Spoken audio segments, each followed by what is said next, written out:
నమస్తే. ఇన్నాళ్ళు నన్ను సపోర్ట్ చేస్తూ, ఎంకరేజ్ చేస్తూ మీ ప్రేమని నాకు అందిస్తున్న ప్రతి ఒక్కరికి కృతజ్ఞతలు. అలాగే ఈ వీడియో కూడా ఖచ్చితంగా మీకు ఉపయోగపడుతుంది. లైక్, షేర్ అండ్ సబ్స్క్రైబ్ చేసి మీ సపోర్ట్‌ని నాకు అందించండి. అలాగే ఈ వీడియో పట్ల మీకున్న అభిప్రాయాన్ని కామెంట్ సెక్షన్‌లో కామెంట్ చేసి తెలియజేయండి. ఇప్పుడు వీడియోని చూద్దాం. సూర్యోస్మి, నేను మీ విక్రమాదిత్య. ఆరోగ్యమే మహాభాగ్యం, ఆరోగ్యం భాస్కరాధీనం. ఆదివారం మద్యం, మాంసం, మైదనం వద్దు, ఆరోగ్యం ఐశ్వర్యం వద్దు. మీరు ఆచరించండి, 10 మందిని ఆచరింపచేయండి. ఆచరించండి, ఆరోగ్యవంతులుగా ఉండండి. ఆచరించండి, ఐశ్వర్యవంతులు కండి. ఆచరించండి, ఆనందంగా జీవించండి. సూర్యోస్మి. నమస్తే, వెల్కమ్ టు అవర్ ఛానల్. నేను పద్మిని. ప్రస్తుతంతో పాటు ప్రముఖ ఆధ్యాత్మికవేత్త, సూర్య ఉపాసకులు, sun spiritual society founder Vikramaditya గారు మనతో పాటు ఉన్నారు. మాట్లాడదాం. సార్ నమస్తే. సార్ సూర్యోస్మి తల్లి. ఎందుకు నవ్వుతున్నారు sir? Special day. Special day. Yes, definitely. ఏమిటి స్పెషల్ డే అంటే? డిసెంబర్ మాసం కదా. అంటే పాత సంవత్సరాన్ని విడిచిపెట్టి కొత్త సంవత్సరంలో అడుగెడబోతూ ఒక్కళ్ళు ఇద్దరు ముగ్గురు అవుతారు, కుటుంబం పెద్దదవుతుంది. అంటే మనకి కొత్త సబ్స్క్రైబర్స్ వస్తారు కదా. టాలెంట్ అంటే టాలెంట్. అలాగే మనకి నూతన సంవత్సరంలో ఒక అద్భుతమైనటువంటి ఆధ్యాత్మికవేత్త పురుడు పోసుకోబోతున్నాడు. ప్రకృతి పరవశించి ఒక శ్రీరామచంద్రమూర్తిని, రామచంద్రుని మనకి ఇవ్వబోతుంది. అంటే ఇలాంటి హెల్దీ వాతావరణం అందరిళ్లలోనూ కలగాలి. నేను నిజంగా నాకు చాలా ఆనందంగా ఉంది. ఏం సాధించామంటే ఒక కొత్త తరానికి, అంటే 2025 చాలా ప్రమాదకరంగా పరిస్థితులు మారబోతున్నాయి. మరి ఇలాంటి వాతావరణంలోకి ఎంతోమంది జన్మలు తీసుకుంటూ ఉంటారు. కానీ అందరూ జన్మలు తీసుకోవడం వేరు. తన కళ్ళెదురుగా ఒక అద్భుతమైనటువంటి ప్రపంచాన్ని, ఒక బిడ్డ రాబోతుంది. అంటే నేను కొన్ని గర్వంగా ఫీల్ అయ్యాను. ఇక అప్పుడు 2021 మణిపద్మేహ మంత్రంతో ఒక బిడ్డ జన్మ తీసుకున్నాడు. ఇప్పుడు ఎంత వయసు ఎంత ఉంటది? 2021 4 ఇయర్స్. అలాగే ప్రవచనాలు వింటూ జన్మలు తీసుకోబోతున్నటువంటి బిడ్డలందరికీ స్వాగతం పలుకుతూ, పాత సంవత్సరానికి స్వస్తి పలుకుతూ, కొత్త సంవత్సరాన్ని వాళ్ళకి ఆహ్వానం పలుకుతూ. Thank you so very much. ఇది నాకు మాత్రమే అర్థమవుతుంది, మీకు అర్థం వాళ్ళకి కూడా తర్వాత అర్థమవుతుంది, మళ్ళీగా అర్థం అవ్వచ్చు. సరే, ఓకే, అర్థమవుతుందమ్మో, అంత తక్కువ అంచనా వేయకూడదు. సార్, బోర్డు మీద రాశారు డిసెంబర్ మాసం రాశి ఫలాలు చెప్పబోతున్నారా? రైట్. డిసెంబర్ రాశి ఫలాలు అని కాదు, కానీ అంటే నేను జ్యోతిష్యం మీద నా రీసెర్చ్ లో నేను ప్రధానంగా దృష్టి పెట్టేది అంటే రవి. అంటే మనం అందరం కూడా చంద్రమానాన్ని, చంద్రుడిని అనుసరిస్తూ రాశి ఫలాలు చెప్తూ ఉంటారు. ఇక్కడ అంటే మనం రవిని అనుసరించి చేస్తున్నాం. ఇది ధనుర్మాసంలో ధనుర్ సంక్రమణం. అలాగే రవిని మనం ఆత్మకారకుడు అంటున్నాం కాబట్టి, అంటే ఇప్పుడు చేసేది మేజర్ ప్రాబ్లం ఏంటంటే చంద్రుడిని అనుసంధానంగా చేసుకుని మనసుని మనం పరిపరి విధాల పరిగెట్టించేస్తూ ఉంటాం. ఆయన ఎప్పటికప్పుడు ఏ రోజుకు ఆ రోజు మారిపోతూ ఉంటాం, కానీ ఈయన నెలకొకసారి మారుతూ ఉంటాం. కాన్సన్ట్రేటెడ్ గా రవినే బేస్ చేసుకోవాలి. అసలు రవి అంటే ఎవరు? అదే కదా మీరు అడగబోయేది. అంతే, రవి తండ్రి, తండ్రి కారకుడు, అంతే, ఆత్మకారకుడు. ఇంకా ఫేమ్ ఏమిటి, తర్వాత ఆరోగ్యం ఏమిటి, అన్ని రకాల ఏ టు జెడ్. ఇప్పుడు చంద్రుడినే మనం ప్రమాణంగా తీసుకుంటే ఇక్కడ చంద్రుడు మిస్ అయ్యాడు. చంద్రుడు అంటే తిరుగుతూనే ఉంటాడు కదా అని రాయలేదు. అంటే సహజంగా ఈయన నుంచి తీసుకున్నటువంటి కాంతితో ఆయన పరిభ్రమిస్తూ ఉంటాడు. ఎగ్జాక్ట్లీ. కానీ ప్రధానంగా మనం తీసుకోవాల్సింది రవిని. 16th కి ఆయన వచ్చేస్తారు, ధనుసు రాశిలోకి వస్తారు. అప్పటి నుంచి ధనుర్మాసం కూడా ప్రారంభం కాబోతుంది. సో రవిని బేస్ చేసుకుని చెప్తారు. ఒక వెజిటబుల్ థెరపిస్ట్ గా 12 రాశుల వాళ్ళు ఇండికేషన్స్ ఏమిటి, ఏమేమి జరగబోయే పరిస్థితులు ఉంటాయి, అలాగే ఖచ్చితంగా ఆరోగ్యం మస్ట్ అండ్ షుడ్ గా ప్రతి ఒక్కరూ కాపాడుకోవాలి. అందులో ఎటువంటి సందేహం లేదు, ప్రయత్నపూర్వకంగా కదా. రాశి ఫలాల ప్రకారం, గోచారం గ్రహచారం ప్రకారం 2025 చాలా ప్రమాదకరంగా, కరోనా కంటే పెద్ద ప్రమాదకరమైనటువంటి విపత్తు రావచ్చు అని అంచనాలు వేయటం జరిగింది. దానికి ముందే మనం సిద్ధపడి జాగ్రత్త పడితే, 10 మందిని జాగరూకతకి మేలుకొల్పితే, అందరూ నిద్రావస్థలోంచి బయటకు వచ్చి అసలు ఏం జరుగుతుందని చూడగలిగితే ఆ ప్రమాదం నుంచి తప్పించుకోవచ్చుగా. తప్పించలేకపోవచ్చు మనం, కానీ మనం ఎవరికి వాళ్ళ ఇండివిజువల్ తప్పించుకోవచ్చు. అందుకని ఇక్కడ ఆత్మకారకుడైనటువంటి రవి గురించి మాట్లాడడం జరిగింది. ప్రపంచాన్ని జాగృత పరచడంలో బ్రిటిషర్స్ విజయం సాధించి స్వాతంత్రాన్ని ఇచ్చినట్టు ఇచ్చి వెళ్ళిపోయారు, కానీ వాళ్ళ అడుగుజాడల్లోనే మనం ఇంకా వెస్ట్రన్ పోకడలతో మన జీవితాన్ని నాశనం చేసుకుంటాం. సూర్యుడితో అనుసంధానం అయితే జీవితాలు ఎలా మారతాయి అనేది మనం చూస్తున్నాం, జనం చెప్పుకుంటూ ఉన్నారు. నాకు చాలామంది వాళ్ళ కాల్స్, వాళ్ళ జీవితాల్లో జరిగిన మార్పులు. బెంగళూరు నుంచి నిన్న ఒక మెసేజ్, ఒక అడ్వకేట్ ఆదిలక్ష్మి పూజని పరిచయం చేసి, మనం ఆదిలక్ష్మి పూజ గురించి మాట్లాడాం. మా జీవితాల్లో అద్భుతమైనటువంటి మార్పులు వచ్చినాయి, ఎంతో మందికి వాళ్ళలో వాళ్ళే చెప్పేసుకుని వాళ్ళ జీవితంలో చాలా మార్పులు వచ్చినాయి అని మెసేజ్ పెట్టడం సో బ్యూటిఫుల్. సంతోషం కదా. అది ఇంకొంచెం బాధ్యత నా మీద పెంచింది, ఇది ఇంకా బాగా తెలియాలి.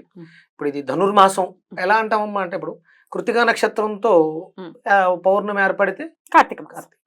మరి ధనుర్మాసం అని ఎలా చెప్పాం? రవిని బేస్ చేసుకునే అంటే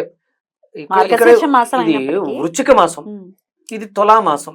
అంటే రవి ఎక్కడుంటే అక్కడ మాసం, ఆయన 30 రోజులు ఉంటున్నాడు కాబట్టి ఆ పేరు వచ్చింది. మనం గంటలు లెక్కేస్తాం కదా, హవర్ ఎక్కడతో వచ్చింది? హోరతోటే వచ్చింది. అది కూడా ఇదంతా కూడా రవిని బేస్ చేసుకునేవే. ఇదంతా జ్యోతిష్ శాస్త్రం కావచ్చు, ప్లానెటరీ పొజిషన్ కావచ్చు, A to Z ఆయన అనుసంధానం చేసుకుంటాం. Beautiful sir. మరి ద్వాదశ రాశుల వాళ్ళకి ఎలాంటి పరిస్థితులు ఉండేటటువంటి పరిస్థితి ఉంటుంది అంటే, ఈ నెల్లాళ్ళు కూడా డిసెంబర్ మాసం అయిపోతూనే 2025 కూడా ఇంగ్లీష్ క్యాలెండర్ అయినప్పటికీ 25కి స్వాగతం పలుకుతాం మనము. మరి ఈ నెల్లాళ్ళు ఎలా ఉంటుందో ద్వాదశ రాశుల వాళ్ళకి ఒకసారి చూద్దాము. అలాగే ఆరోగ్యాన్ని కాపాడుకోవడం కోసం ఖచ్చితంగా ఏ రాశి వాళ్ళు ఏ రెమెడీస్ చేసుకోవచ్చు, ఏ వెజిటబుల్ ని ఖచ్చితంగా వాడుకోవాలి అనేది కూడా ఈ వీడియోస్ లో ఉంటుంది. ఇంకొక చిన్న మాట చెప్పిన అంటే, వెస్ట్రన్ లో ఇంగ్లీష్ మాసాలుగా తీసుకుందాం, ఇక్కడ మనకి దక్షిణాయనం అయిపోతుంది, తెల్లవారుతుంది, మనం దాన్ని ఏమంటారు బ్రాహ్మీ ముహూర్తంలో ఉన్నాం. బ్రాహ్మీ ముహూర్తం నుంచి దేవతలు నిద్రలేస్తున్నారు. అంటే న్యూ ఇయర్ సెలబ్రేషన్స్ దేవతలు నిద్రలేస్తున్నారు, వాళ్ళకి పగలు అంటే రాత్రి నుంచి పగల్లోకి వస్తున్నారు అనుకోవచ్చుగా. సెలబ్రేట్ చేసుకుందాం దాన్ని కూడా. దక్షిణాయనం నుంచి ఉత్తరాయణంలోకి నడక మార్చుకుంటున్నాడు రవి. మనం అక్కడే తీసుకుందాం. ఒక రకంగా చెప్పాలంటే డిసెంబర్ మిత్ర జయంతి, డిసెంబర్ 25వ తారీఖు మిత్ర జయంతి. అన్యమతస్థులు దాన్ని వేరేగా సెలబ్రేట్ చేసుకుంటున్నా మిత్ర అనే, అంటే ఇప్పుడు కనిపిస్తున్న సూర్యుడు, ద్వాదశ ఆదిత్యులు అంటే కనిపిస్తున్న సూర్యుడే ఆవిడ గర్భంలోకి ప్రవేశించి ద్వాదశ ఆదిత్యులుగా జన్మ తీసుకున్నారా కదా. మనకి కశ్యప ప్రజాపతి కడుపు గర్భంలోకి అంటే అదితి గర్భంలో అప్పుడు ఆయన అడుగుతుంది, పిల్లలు కావాలని కోరుకోండి, ఆ సూర్యుడిని వేరుకుంటది, నువ్వే నా గర్భంలో జన్మించని కోరుకుంది. అక్కడ మిత్రుగా జన్మ తీసుకున్నారు. అది డిసెంబర్ 25 మిత్ర జయంతిగా, అంటే మనకి ఇక్కడ భారతదేశంలో చేసుకోవాలి.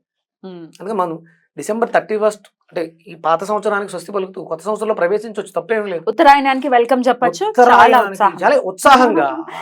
అది అంటే మందు మాంసాలతో భ్రష్టు పట్టిపోకుండా స్వాగతం పలకడానికి స్వచ్ఛంగా ఉందాం, దేవతలని ఆహ్వానిద్దాం కదా.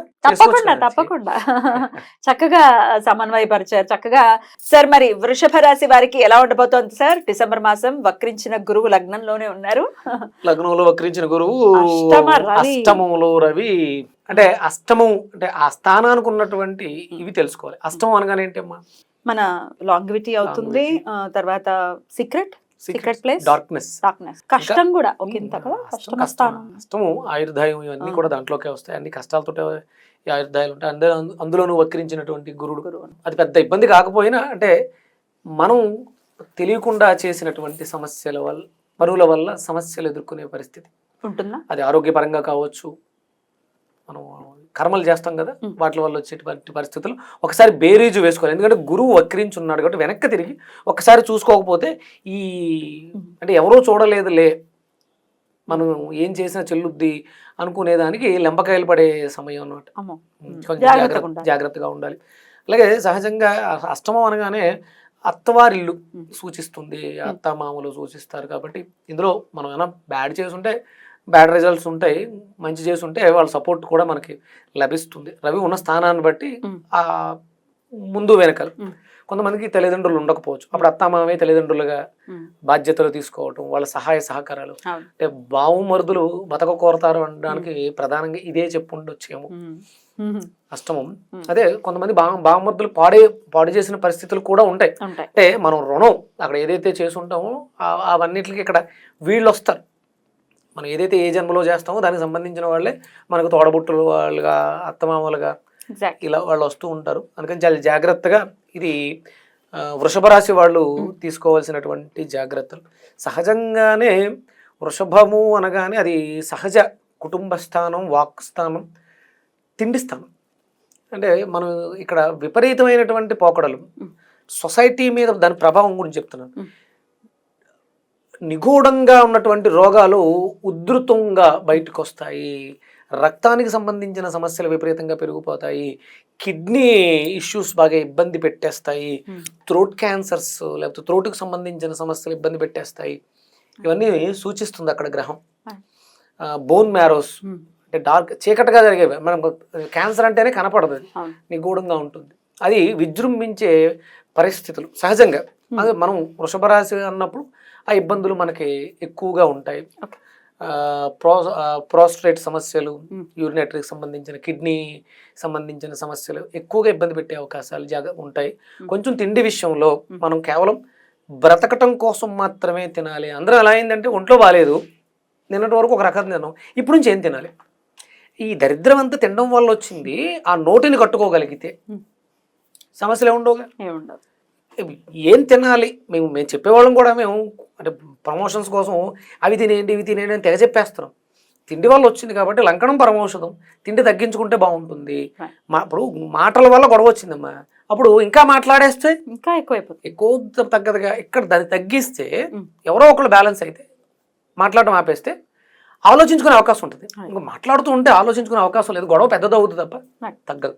ఇక్కడ అంటే మనం ప్రధానంగా సహజ వాక్కు స్థానం కాబట్టి మనం మాట్లాడడం వల్ల, అంటే అత్తవారిలో కొంతమంది గొడవలు వస్తుంటాయి, కూతుర్లు ఇంటికి పంపకపోవడం ఇలాంటివన్నీ జరుగుతుంటాయి. ఇక్కడ వాక్కు వల్ల వచ్చుంటే ఒక్కసారి దాన్ని అర్థం చేసుకుంటే అత్త మామ సపోర్టు చాలా కుటుంబాలు పెద్ద, అంటే ఇప్పుడు ఉన్నటువంటి ప్రముఖులు చాలామంది ఉన్నత స్థితికి వెళ్ళడానికి కారణం తల్లిదండ్రులు కాకపోయినా అత్తమామలు అవుతారు. అందుకని చెడిపోయిన బంధాలని బాగు చేసుకుందాం, కుటుంబాలని మెరుగుపరుచుకోవడం, వాక్కు ద్వారా పాడైపోయిన బంధాలని బాగు చేసుకోవడానికి రవి కారకత్వం. చీకటిలోకి వెలుతురు వస్తుంది, మనం చేసిన పొరపాట్లు సరిదిద్దుకుందాం రవిని ఆరాధించడం, ఆశ్రయించడం ద్వారా. Beautiful sir. మరి ఆయన ఆరాధించడం విషయంలో ఏ నామంతో ఆరాధించమంటారు? ఏ వెజిటబుల్ ని విరివిగా వాడమంటారు? ఇక్కడ రవి యొక్క నామం వచ్చి ఖగ, ఖగాయ నమః. ఈ మంత్రాన్ని అంటే ఆ పలకటంలోనే దానికి ఉన్నటువంటి వైబ్రెన్స్ ఏదైతే ఉందో అది ఫ్రీక్వెన్సీ మనల్ని అనుసంధానం చేస్తుంది. అంటే విపరీతమైనటువంటి వ్యామోహం పదార్థం మీద, తినేయాలి, రుచికి అలవాటు పడిపోయి మార్చుకోలేకపోతున్నాం, ఇబ్బంది పెట్టేది. ఓం ఖగాయ నమః, ఓం ఖగాయ నమః, ఓం ఖగాయ నమః. ఈ మంత్రాన్ని చేయడం ద్వారా ఇంకొకటి ఉంటుంది, ఖగోల్ ఖాదిత్యాయ, ఖా తోటే స్టార్ట్ అవుతుంది, ఖగోల్ ఖాదిత్యాయ నమః. ఖగ అదే ఆయన నామాలే, అందులో ఖా ఒత్తు ఖా తోటి ఈ మంత్రాన్ని చేయడం ద్వారా తిండి మీద వ్యామోహం, అంటే ఇక్కడ గొంతుకు సంబంధించిన ఖ ఖ అన్నప్పుడు చూడండి దాని ప్రభావం ఖ నాభి వరకు వెళ్తుంది. అంటే మనకి చాలా వరకు అనారోగ్య సమస్యలు, తిండి ద్వారా వచ్చిన సమస్యలు, మాట ద్వారా వచ్చినటువంటి ఇబ్బందులు కూడా తగ్గే అవకాశం. ఓం హ్రాం హ్రీం హ్రూం హ్రైం హ్రౌం హ్రహ ఖగోల్ఖాదిత్యాయ నమః, ఖగాయ నమః. హరా బీజం కూడా నాభితోటే వస్తుంది. ఓం హ్రాం హ్రీం హ్రూం హ్రైం హ్రౌం హ్రహ హ్రహ. అంటే మణిపూరకం కదులుతుంది.